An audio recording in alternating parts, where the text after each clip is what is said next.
এই পশ্চিমবঙ্গের তৃণমূল যে খেলা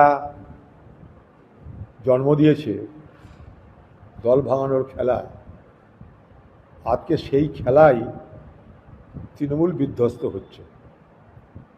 এইভাবেই তৃণমূল যখন কংগ্রেস বিরোধী দলের তকমা পেয়েছিল, এইভাবেই গোটা কংগ্রেস দলটাকে ভাঙিয়ে, ভয় দেখিয়ে, প্রলোভন দেখিয়ে কংগ্রেস দলটাকে ভেঙে তারা পশ্চিমবঙ্গে রাজত্ব করেছিল। কংগ্রেস দলকে দুর্বল করে, মনে করুন, খতম করে দিয়েছিল।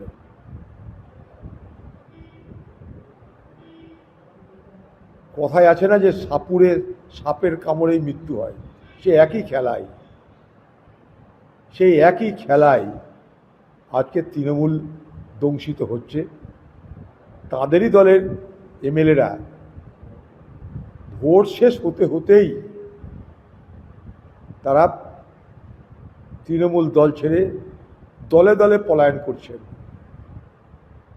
পশ্চিমবঙ্গের মুখ্যমন্ত্রীর আত্ম অহংকার, ঔদ্ধত্য, যে তিনি মানে দল আর দল মানে তিনি, কঠোর শৃঙ্খলা পরায়ণ দল আজকে দেখুন তাসের ঘরের মতন ভেঙে পড়ছে। তৃণমূল যাদেরকে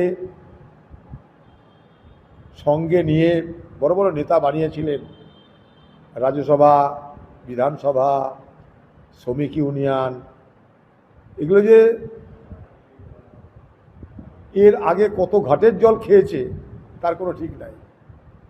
দিদির কাছে তারাই আদর্শবান সমস্ত নেতা নেত্রী।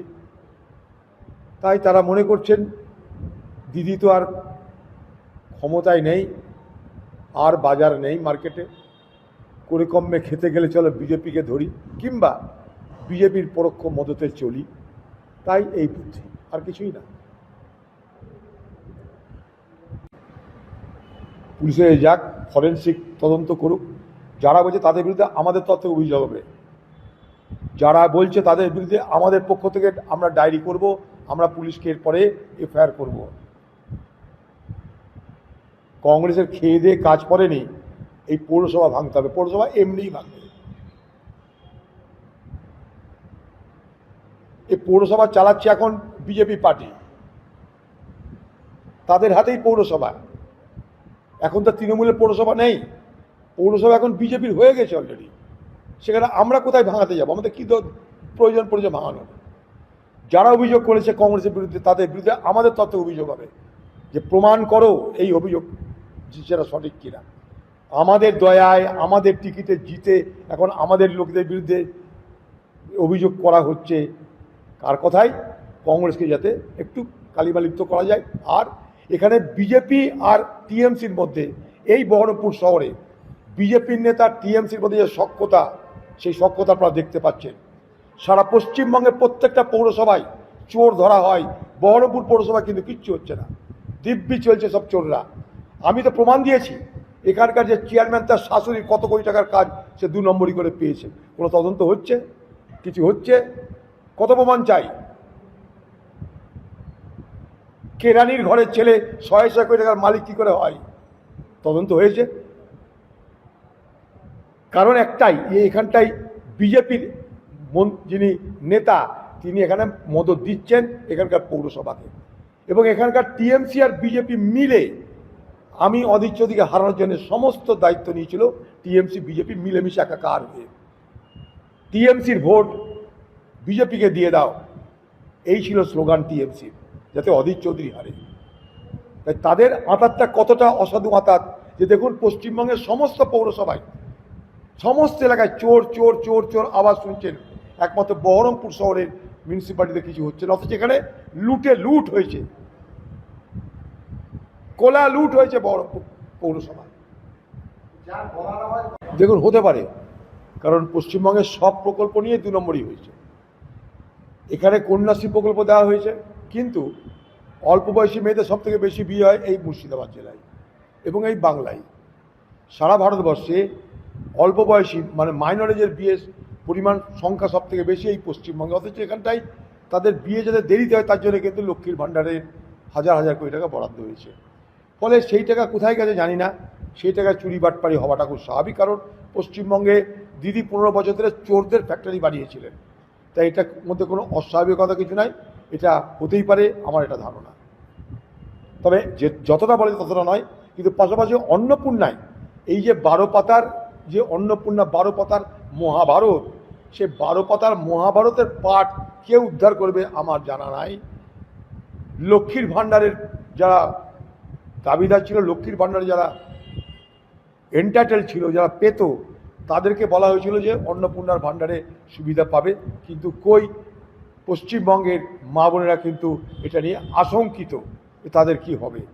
12 পাতার মহাভারত কিভাবে তারা পড়বে, কিভাবে লিখবে, কিভাবে ভর্তি করবে তারা জানে না। এই পশ্চিমবঙ্গের তৃণমূল যে খেলা জন্ম দিয়েছে, দল ভাঙানোর খেলা, আজকে সেই খেলায় তৃণমূল বিধ্বস্ত হচ্ছে। এইভাবেই তৃণমূল যখন কংগ্রেস বিরোধী দলের তকমা পেয়েছিল, এইভাবে গোটা কংগ্রেস দলটাকে ভাঙিয়ে, ভয় দেখিয়ে, প্রলোভন দেখিয়ে কংগ্রেস দলটাকে ভেঙে তারা পশ্চিমবঙ্গে রাজত্ব করেছিল, কংগ্রেস দলকে দুর্বল করে, মনে করুন খতম করে দিয়েছিল।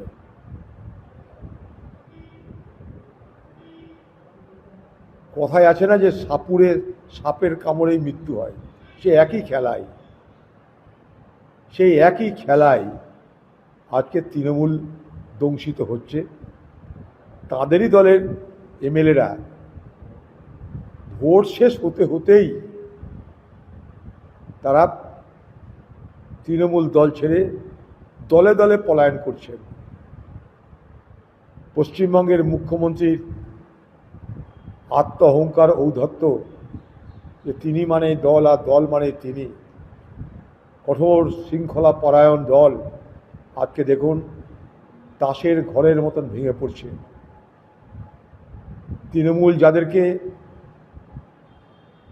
সঙ্গে নিয়ে বড় বড় নেতা বানিয়েছিলেন, রাজ্যসভা, বিধানসভা, শ্রমিক ইউনিয়ন, এগুলো যে এর আগে কত ঘাটের জল খেয়েছে তার কোনো ঠিক নাই। দিদির কাছে তারাই আদর্শবান সমস্ত নেতা নেত্রী, তাই তারা মনে করছেন দিদি তো আর ক্ষমতায় নেই, আর বাজার নেই মার্কেটে, করে কমে খেতে গেলে চলো বিজেপিকে ধরি, কিংবা বিজেপির পরোক্ষ মদতে চলি, তাই এই বুদ্ধি, আর কিছুই না। দেখুন হতে পারে, কারণ পশ্চিমবঙ্গের সব প্রকল্প নিয়ে 2 নম্বরই হয়েছে। এখানে কন্যাশ্রী প্রকল্প দেওয়া হয়েছে, কিন্তু অল্প বয়সী মেয়েদের সব থেকে বেশি বিয়ে হয় এই মুর্শিদাবাদ জেলায় এবং এই বাংলায়। সারা ভারতবর্ষে অল্প বয়সী মানে মাইনরেজের বিয়ের পরিমাণ সংখ্যা সব থেকে বেশি এই পশ্চিমবঙ্গে, অথচ এখানটায় তাদের বিয়ে যাতে দেরিতে হয় তার জন্য কিন্তু লক্ষ্মীর ভাণ্ডারে হাজার হাজার কোটি টাকা বরাদ্দ হয়েছে। ফলে সেই টাকা কোথায় গেছে জানি না, সেই টাকা চুরি বাটপারি হওয়াটা খুব স্বাভাবিক, কারণ পশ্চিমবঙ্গে